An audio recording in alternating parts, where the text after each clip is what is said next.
সরস্বতী পুজোতে ছিল সোনামায়ের হাতে খড়ি, তাই সোনামায়ের জন্য এই সুন্দর সেলেটটা আমি বানিয়েছিলাম।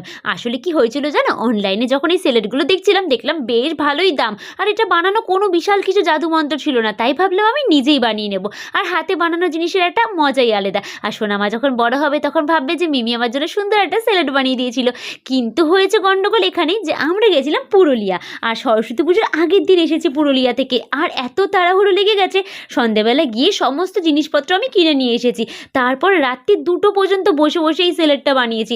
ইচ্ছা ছিল আরও সুন্দর করে ডিজাইন করার, বাট এত সময় কম ছিল, তাড়াহুড়ো করে কোনো কিছু কিন্তু আমি ড্র করিনি। এমনি যেটা মাথায় আসছিল সেরকম হিসেবেই কিন্তু আমি এটাকে ড্র করে নিয়েছি। জানি না কীরকম হয়েছে, বাট অত রাত্রে না সত্যি আর ইচ্ছে হচ্ছিল না। আর এমনিতেও এতটা জার্নি করে আমরা এসেছিলাম, এইভাবে করে তো সেলেটটা প্রথমে বানিয়ে নিয়েছি।